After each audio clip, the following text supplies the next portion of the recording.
O Senhor esteja convosco.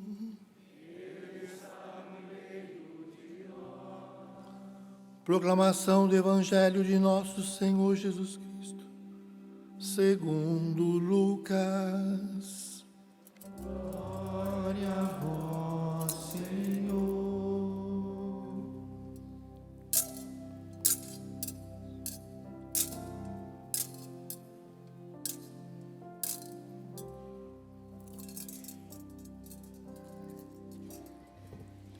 Naquele tempo, no 6º mês, o anjo Gabriel foi enviado por Deus a uma cidade da Galiléia chamada Nazaré, a uma virgem prometida em casamento a um homem chamado José. Ele era descendente de Davi, e o nome da virgem era Maria. O anjo entrou onde ela estava e disse: Alegre-te, cheia de graça, o Senhor está contigo. Maria ficou perturbada com essas palavras, começou a pensar qual seria o significado da saudação. O anjo então disse-lhe: Não tenhas medo, Maria, porque encontraste graça diante de Deus. Eis que conceberás, darás à luz um filho, a quem porás o nome de Jesus. Ele será grande e será chamado Filho do Altíssimo, e o Senhor Deus dará o trono de seu pai Davi. Ele reinará para sempre sobre os descendentes de Jacó, e o seu reino não terá fim. Maria perguntou ao anjo: Como acontecerá isso, se eu não conheço homem algum? O anjo respondeu: O Espírito virá sobre ti, o poder do Altíssimo te cobrirá com sua sombra. Por isso o menino que vai nascer será chamado Santo Filho de Deus. Também Isabel, tua parenta, concebeu um filho na velhice. Este já é o 6º mês daquela que era considerada estéril. Porque para Deus nada é impossível. Maria então disse: Eis aqui a serva do Senhor, faça-se em mim segundo a tua palavra. E o anjo retirou-se. Palavra da salvação.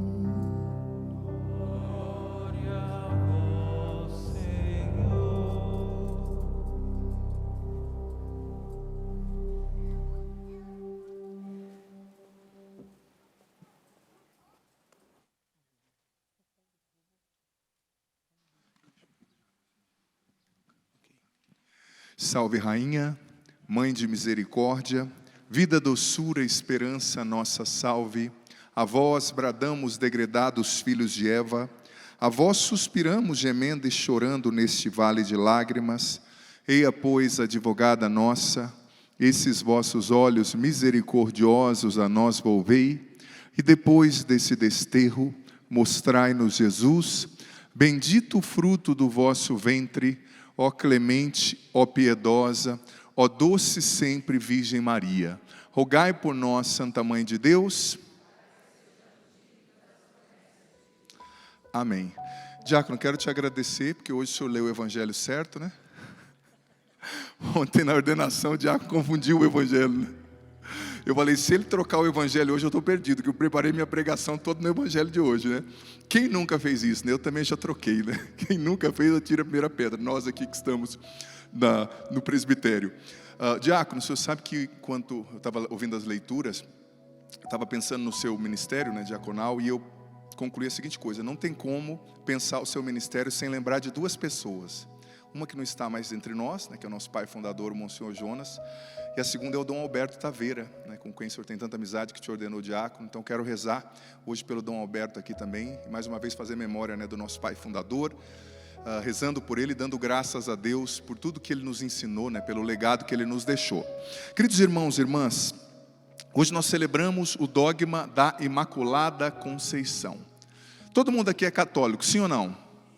Pergunta básica: quantos dogmas marianos existem? Não vale soprar, quem sabe. Levanta aí, conta, mostra no dedinho aí para o padre ver. Vamos lá. Um ali falou 3, o outro falou 4, vamos ver. 4, o outro falou 8? Não. 7, 10 aqui. Não, são 4 dogmas marianos. Repete comigo: 4 dogmas marianos. Não precisa ter vergonha se você não souber, porque nós padres somos formados justamente para ensinar você. Quem aqui não sabe o que significa um dogma? Quem não sabe, levanta a mão. Algumas pessoas, está ótimo, pode baixar. O que é um dogma? Um dogma é uma verdade que a igreja foi contemplando ao longo dos séculos e foi percebendo que, partindo ali da revelação que Deus quis realizar, é uma verdade imutável, uma verdade que não pode ser mudada, é uma conclusão de cunho teológico, de cunho espiritual, de cunho ascético, né? Os grandes místicos, o povo de Deus que vai percebendo. Então a igreja chancela, dizendo: isso é um dogma. Nós concluímos que isso é uma verdade de fé que não vai ser mudada, né? É um negócio, é a gente se protegendo da gente mesmo. Vamos pensar que daqui a algum tempo venha um povo aí meio, né, atrapalhado, querendo mudar os dogmas da revelação. Não podem, porque já foi definido, né? São 4 dogmas. A Nossa Senhora Mãe de Deus, que foi proclamado lá em Éfeso, né, em 435, depois foi desenvolvido melhor em Constantinopla, em Calcedônia, que é do lado de Constantinopla, onde hoje é Istambul. Temos maternidade divina, né, Theotokos, temos a virgindade perpétua, temos Imaculada Conceição, Nossa Senhora na sua Imaculada Conceição, ela foi imaculada, vou falar disso hoje, é a solenidade de hoje, e temos Assunção de Maria. São os 4 dogmas marianos. Repete depois do padre: Nossa Senhora é Mãe de Deus. Ela tem a virgindade perpétua. Ela foi imaculada na sua concepção. Ela foi elevada, assunta ao céu. Então, esses são os 4 dogmas de Nossa Senhora. E olha, eu vou dizer para ti, nós estamos na missa das famílias, sim ou não? Você sabia que a Familiares Consórcio, um documento bonito de São João Paulo II, dizia que o primeiro catequista é o pai e a mãe. Você sabia que todo católico, você que é católico, olha aqui, ó, o neto do diácono Nelson, coisa mais linda, e a Miriam com cara de 13 anos, não é justo, né? Nem parece que teve 2 filhos, né? Não é? Não posso falar o mesmo, brincadeira, viu, marido? Brincadeira. Mas os pais, olha que linda criança, os pais precisam já saber isso, ou os avós também, ensinando, desde novinho. Olha, você sabia que Nossa Senhora é Mãe de Deus? Né? Por que surgiram a Mãe de Deus, por exemplo? Sabia que Nossa Senhora é imaculada na sua concepção? Nossa Senhora foi elevada ao céu? Nossa Senhora é virgem para sempre? Por que surge um dogma? Você sabe me dizer por que surge um dogma e como surgiram os dogmas? Levanta a mão. Quem sabe dizer? Resposta é simples: confusão, heresia, bagunça. Começaram as heresias, por exemplo, lá atrás a heresia de Nestório, né? O nestorianismo. Sempre para o oriental era muito difícil, né? Nestório era um padre grego, da região que se falava grega. Para eles era muito difícil conceber que um homem encarnado como Jesus também fosse Deus. Então eles queriam resguardar a divindade de Deus. Então ele começou a falar: olha só, Jesus, ele é um homem iluminado, sim. Nele tem muitas graças divinas, mas ele não é totalmente igual ao Pai. Então Nossa Senhora, ela não é a mãe de Deus, ela é a mãe do homem Jesus, um homem forte, que na história pregou, curou, deixou muitos ensinamentos. Então a igreja se reuniu lá em Éfeso, depois em Calcedônia, em Constantinopla, dizendo: não, Nossa Senhora não é a mãe do homem Jesus, porque Jesus é o quê? É uma palavra difícil do grego, homoousios, que quer dizer 2 naturezas, né, na mesma pessoa. Ele é verdadeiro Deus e verdadeiro o quê? Homem. Repita depois do padre: Jesus é verdadeiro Deus. Jesus é verdadeiro homem. Então o primeiro dogma nasceu justamente para destruir essa heresia de Nestório. E depois tiveram outras heresias, com Ário, Apolinário e tantos outros. Eu não vou falar sobre isso, porque não é o tema específico da nossa solenidade. Mas os dogmas, eles nascem como uma resposta. E você sabe o que é bonito num dogma? Por exemplo, de hoje que nós celebramos a Imaculada Conceição. Nem sempre um dogma é uma constatação dos padres teólogos ou dos papas, não. Esse dogma da Imaculada Conceição, sabe onde ele começou? No coração do povo. É aquilo que a igreja chama de sensus fidei. O catecismo ensina muito sobre isso. O senso dos fiéis. É o Espírito Santo que vai falando também. Você sabe que lá no Oriente, há muitos anos atrás, por exemplo, lá no século IV, Santo Efrem já chamava Nossa Senhora de toda pura, sem mancha alguma. E ainda no século IV, os padres orientais, eles chamavam Nossa Senhora de Panagia, que queria dizer toda santa, né, do grego. Eles já celebravam ela como toda santa, como toda pura, sem mancha. Depois lá na Inglaterra, lá na Normandia, né, começou também. Depois em outros lugares. Aí chegou um momento, isso começou lá nos primeiros séculos, do IV século em diante. Chegou um momento que a igreja começou a perceber. Um bispo começou a falar com o outro: aqui eles estão celebrando Nossa Senhora como Imaculada Conceição. Aqui eles estão dizendo isso. Então a igreja começou a estudar. Buscar na Bíblia, buscar fundamentos para entender se isso tinha também conexão com a realidade, com a revelação bíblica. E alguns santos começaram a se manifestar. Olha outro que se manifestou lá no século II ainda, antes de Santo Efrem, Santo Irineu de Leão. Santo Irineu disse essa frase que a gente repete hoje, talvez você já ouviu. Olha o que Santo Irineu dizia: assim como Cristo é o novo Adão, Maria é a nova Eva. Eva, antes do pecado, era sem mancha, antes do pecado original. Então Maria também foi preservada de toda mancha para ser a mãe do Salvador. E ainda continua Santo Irineu: o nó da desobediência de Eva foi desatado pela obediência de Maria. Olha que coisa linda. Vamos aplaudir isso, gente? Vamos aplaudir. Pode aplaudir forte. Isso, aproveita e acorda quem está dormindo do seu lado aí. O nó da desobediência de Eva foi desfeito pela obediência de Maria. E você sabe que quem principalmente falou sobre isso é um teólogo franciscano lá do século XII, XIII, chamado Duns Scoto. Ele foi explicando, porque começaram a questionar: mas como Nossa Senhora, se Nossa Senhora precisava ser redimida por Cristo quando Cristo morreu na cruz, por quê? Como que ela era preservada do pecado, né? Que ela nasceu sem a mancha do pecado original. Questionavam Duns Scoto. E ele começou a estudar. E ele disse o seguinte: olha, Cristo é a causa universal da salvação. Então, Deus pode aplicar os méritos de Cristo a Maria e pode redimi-la de modo perfeito, de maneira antecipada, aquilo que ele chamava de redenção preventiva. Como que ele explicava isso? Duns Scoto. Ele falou o seguinte: olha só, Deus enviou o seu Filho ao mundo, que é santíssimo. Você tem alguma dúvida que Jesus é santíssimo? Sim ou não? Jesus é santo, o santo dos santos. Então, dizia Duns Scoto, ele de maneira antecipada, antes de Jesus morrer na cruz, Deus já aplicou os méritos da redenção sobre Nossa Senhora, para que ela fosse uma arca para receber o Filho dele, pura, incorruptível, preservada de toda mancha, porque o santo dos santos, o santíssimo, não poderia morar numa casa suja pelo pecado, manchada pelo pecado. Então, Nossa Senhora, ela recebeu essa redenção antecipada. Ela foi preservada do pecado original em virtude dos méritos de Cristo. E você prestou bem atenção no Evangelho hoje, que o diácono leu certo? Prestou atenção? Sim ou não? Se tiver alguém com sono do seu lado, você pode gentilmente pegar bem essa parte do cotovelo e mandar na costela. Brincadeira. Esse horário eu sei que é difícil. Mas o que o anjo disse a Nossa Senhora? Eu vou concluir o pensamento de Duns Scoto. O que o anjo disse a Nossa Senhora? Ave... Não, está muito fraco. Ave... Você sabia que muita gente ao longo da história, muitos santos doutores, escreveram páginas, livros, só sobre esse versículo.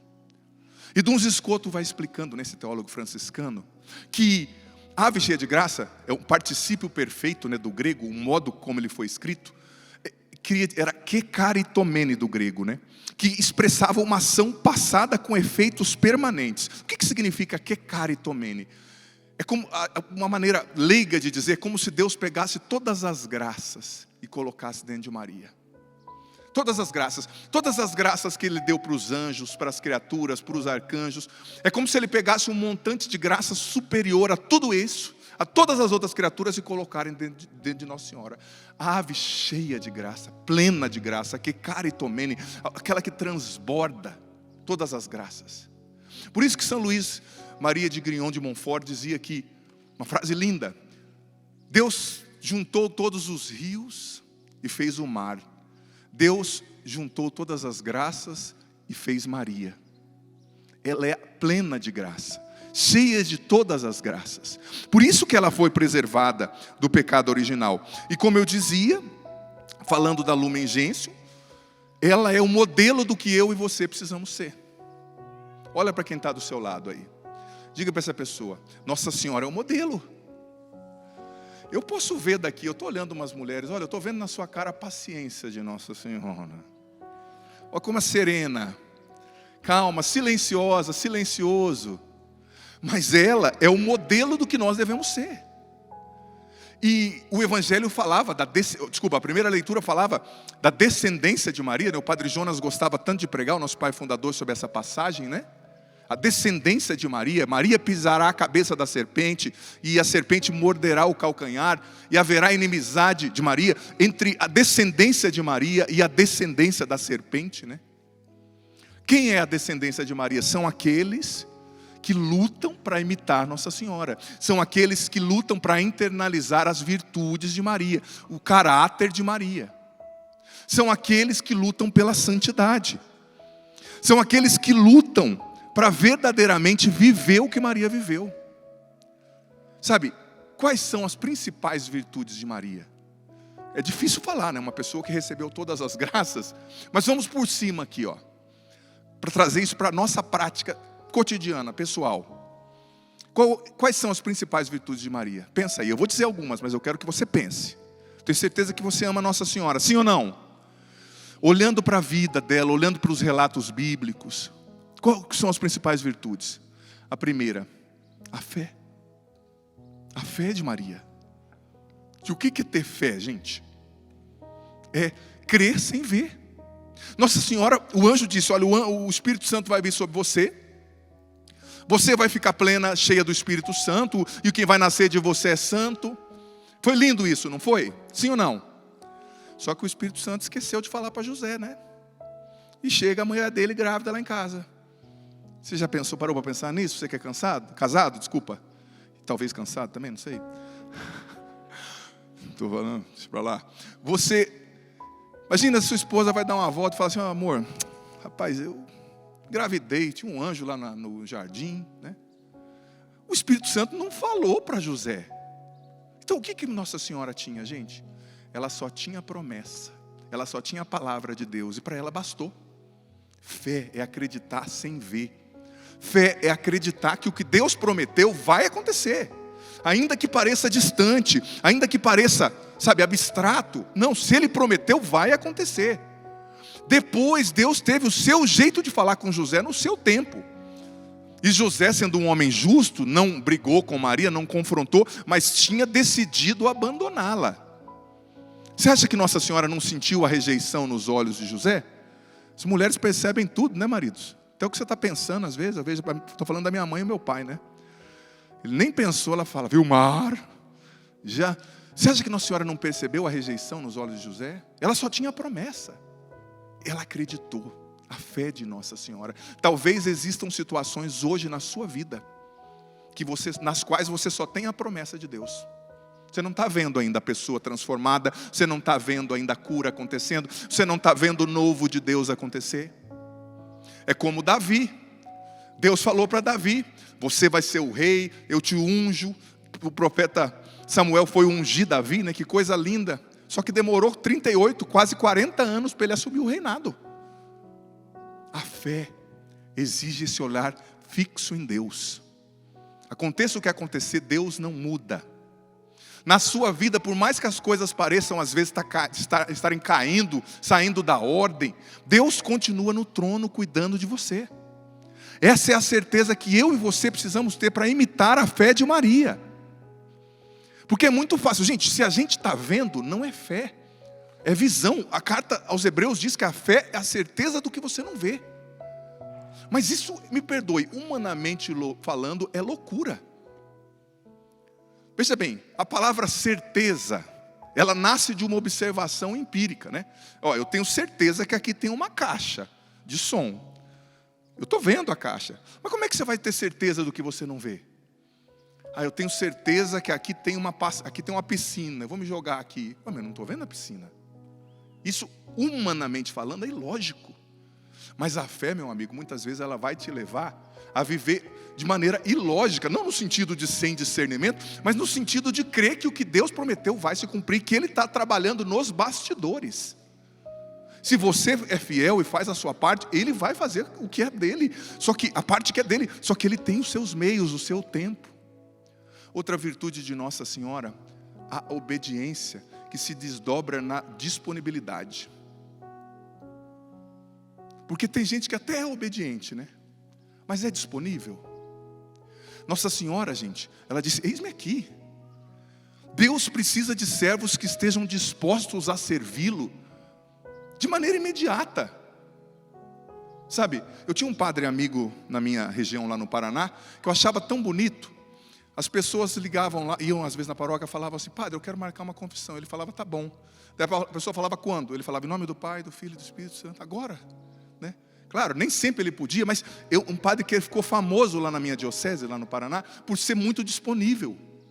E a gente pode colocar isso em outras áreas da nossa vida, disponível para fazer a vontade de Deus. Ai, padre, mas se Deus aparecesse, eu faria o que Ele quisesse. Mas, meu amigo, ser disponível para Deus é cuidar dessa criança que Ele te confiou, é cuidar desse idoso que Ele te confiou, é assumir o que Ele já te deu, a sua vocação, a sua missão, a sua família. Quando você se desgasta por um filho, por uma família, cuidando de alguém, você está se desgastando por Deus, pelo que Ele te confiou, por amor a Ele. Ele quer a nossa obediência e a nossa disponibilidade. Outra virtude de Nossa Senhora, a esperança. A esperança que se desdobra no silêncio. Mas não é um silêncio de desespero, mas é de esperança. Imagina, olha, você, não desejo isso para nenhuma mãe aqui, mas imagina, você vai na igreja, Miriam e as outras mães com crianças aqui, aí você encontra um profeta lá, e ele diz para você: olha, seu filho vai ser causa de condenação, de queda para um monte de gente, uma espada vai perfurar a sua alma. Você ia falar assim: sai daqui, cruz credo. Não ia falar? Mas não é isso que a gente lê lá em Lucas? Profecia de Simeão? O que está escrito lá em Lucas? Quando Simeão falou isso, Nossa Senhora pegou um porrete e deu na cabeça dele. Foi isso que você lê lá? Quando Simeão falou isso, Nossa Senhora cancelou ele nas redes sociais. Foi isso? Ela simplesmente guardava todas as coisas aonde? Meditava com esperança. Aquele que prometeu é fiel.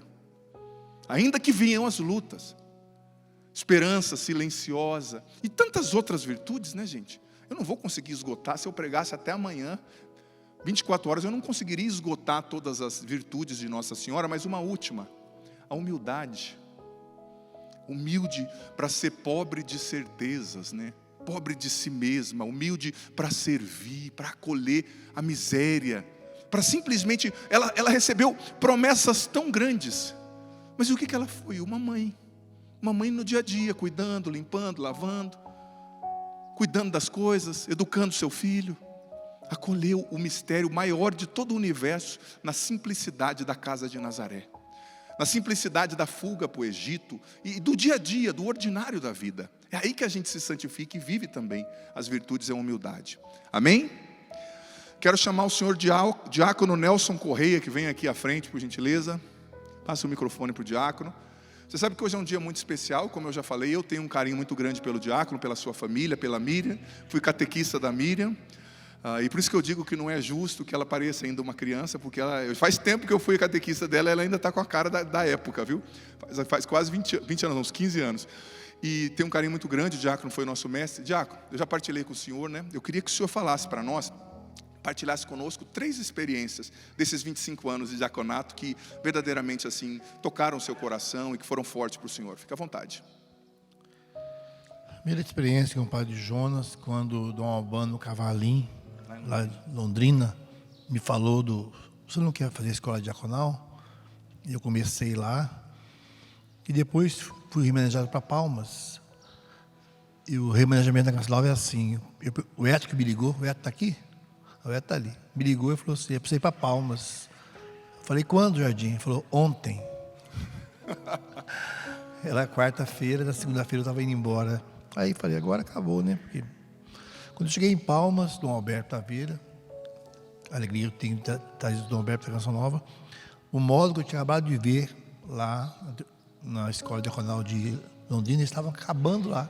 Então eu entrei. Então a experiência com o Padre Jonas, quando eu fui ordenado, e ele foi em Palmas, né?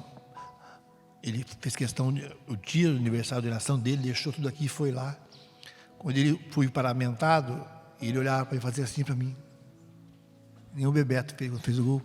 Como quem diz, eu te vi um menino, né? E você agora um diácono da igreja. E essa lembrança nunca mais vai sair do meu coração. Né? A outra experiência do diaconato é aquilo que eu aprendi com o Padre Jonas também, sobre a caridade. Eu acho que o Padre Alberto Gamparini está aqui, e Padre Pepe. Quantos anos que o senhor conhece o Padre Jonas, Padre Pepe? Desde 1974. Padre Alberto Gamparini, quanto tempo? Acredito, são mais de 50 anos. Eu tinha 18 anos, há pouco tempo atrás. Eu falei com os dois aqui, então, digamos assim, nunca vi um homem mais espiritual que o Padre Jonas. O Padre Jonas da Bíblia, que o povo da roça falava, né? Só vivia com a palavra de Deus. Ele entrava no carro, abria a palavra, sempre com a palavra de Deus. Mas muitos falam do Padre Jonas, eu nunca vi um homem tão espiritual, como ele rezava com a vida, como ele é espiritual. Mas poucos falam do lado social do Padre Jonas. Quando foi feita a casa do Bom Samaritano aqui, que é a casa que acolhe, passa por aqui, ele falou assim para o Eto, eu quero que tenha o mesmo material da nossa casa lá. Não foi assim, Jardim? O mesmo material da nossa casa, eu quero que faça no Casa do Bom Samaritano. Quando ele foi lá no Padre Pio, ficou mais de hora e meia lá, e saiu aquela carinha dele rindo e falou assim, eu conversei com ele, eu vou fazer um hospital também. Está aí. Então o social no Padre Jonas é muito forte, tão forte quanto o espiritual. Aí vocês veem bem, 1.200 alunos de graça, quase 25 anos, o Instituto Canção Nova. Você veja bem, agora o Centro Médico Padre Pio, o padre ficava com raiva, né? Padre Wagner falava o postinho, ele ficava bravo, nunca chamar de postinho. Ele já via o hospital, atende mais de 5.000 pessoas. O projeto Geração Nova forma tantos jovens que saem com emprego já, trabalhando em escritório, o CAC, né? Que estão nas comunidades. Então o social no Padre Jonas é muito forte. Então o que me marca no diaconato meu também é assim, porque eu acho que o diácono está aqui, porque nós temos um trabalho todo especial na liturgia, tiver 500 padres e tiver 900 bispos, é o diácono que prepara o altar, que proclama o evangelho errado às vezes também, erra solenemente ontem, vou ouvir isso há muito tempo, né? Mas a coisa maravilhosa mesmo que o diácono faz, e aqui não é vantagem nenhuma, porque é uma obrigação do diácono. Esse termo foi escolhido para isso, porque os diáconos, as viúvas, os órfãos, né? Então esse trabalho da igreja, e eu ouvi de um padre que deu aula para nós quando fizemos o curso diaconal, que ele disse que quando o diácono faz a caridade, não é ele, não é o Nelson Correia, é a igreja fazendo no diácono, é a diaconia, é o munus diaconal da caridade. Então está aqui a Doca, cadê a Doca? Ela é a Doca lá do bairro dos Macacos, né, Doca? Com o pessoal dos Macacos, muito bem-vinda, faz um trabalho maravilhoso lá, esse trabalho da caridade que é feito. Esses dias, por exemplo, nas cestas básicas a gente arruma. A Doca me contou que era quinta-feira, ela foi levar uma cesta básica num lugar bem distante, lá na serra.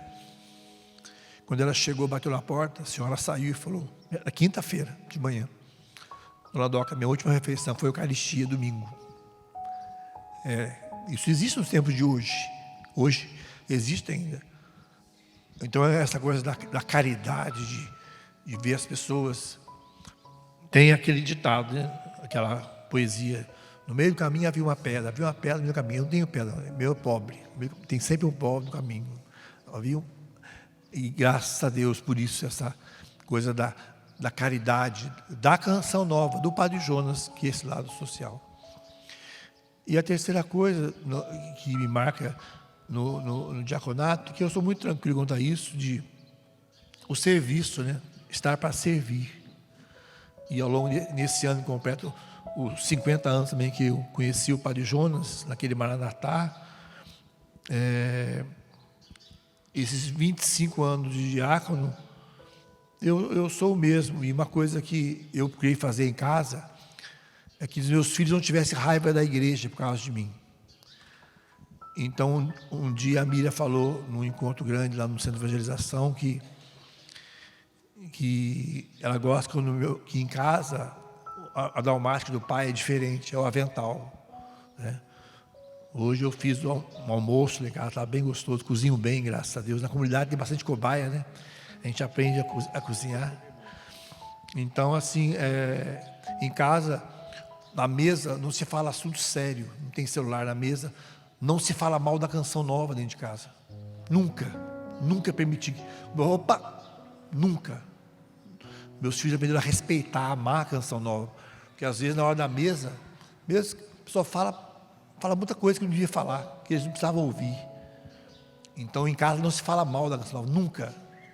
Em casa assim, a gente preserva isso. Esse amor ao Padre Jonas, o amor à Canção Nova, o respeito à Canção Nova. E quando eu fui ordenado diácono, isso só se aprimorou mais ainda, com muita naturalidade. Em casa, minha dalmática é um avental. Então lá eu não sou o diácono Nelsinho, eu sou o cozinheiro Nelsinho Correia, o pai. Isso é muito importante, que nossos filhos não podem ter raiva de Deus por causa da gente. A gente ser uma coisa lá fora, em casa ser outra. Então louvo a Deus também, agradecer a Deus por esse tempo, por as pessoas que marcam a história. Eu vi o Ivo chegar e a Mara, eu vi você chegando aqui. O Ivo lá, ó, é o filho do seu Oswaldinho. Fica em pé, Ivo e Mara. Fica em pé, Ivo, para a gente ver você. O Ivo é o filho do seu Oswaldinho, o primeiro presidente da Associação Canção Nova. Ele foi o Ivo sabe muita história do Padre Jonas.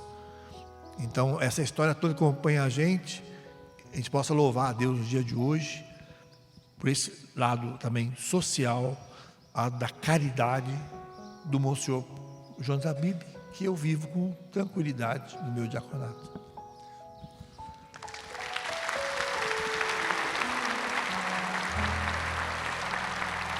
Que bênção, gente, que bênção.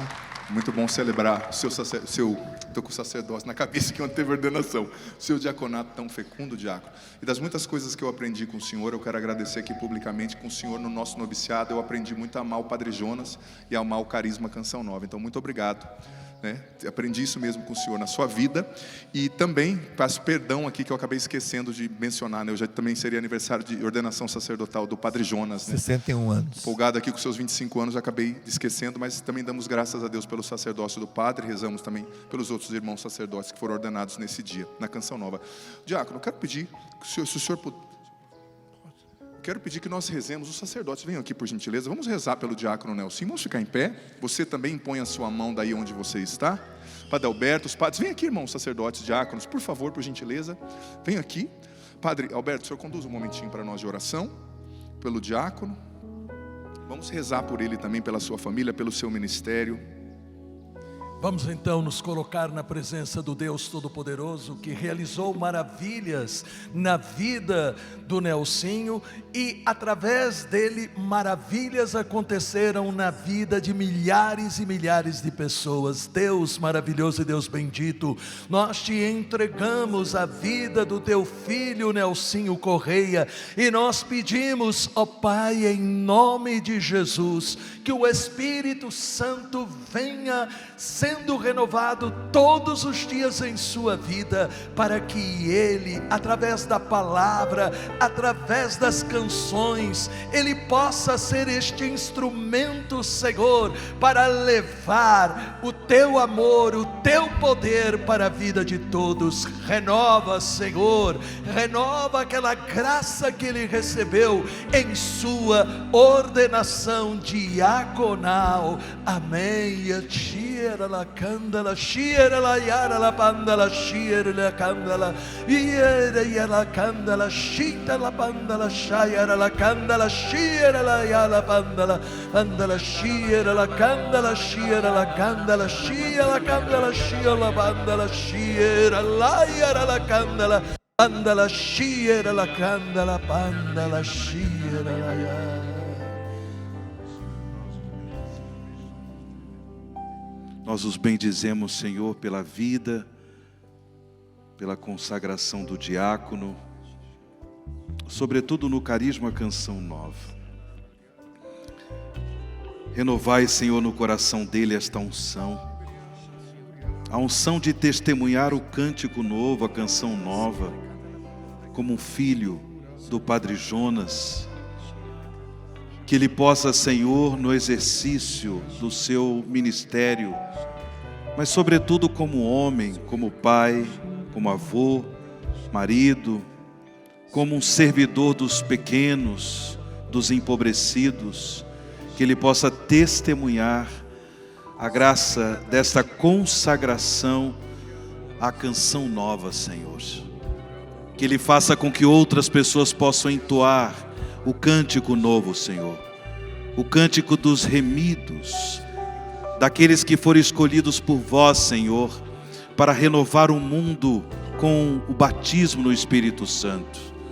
Concedei ao diácono Nelsinho essa graça de poder também ser instrumento do batismo no Espírito Santo para muitos corações, como fazia o nosso Pai fundador, que ele também possa ser este homem portador desta graça, a vida nova do Espírito, Senhor. Nós os bendizemos, vos glorificamos.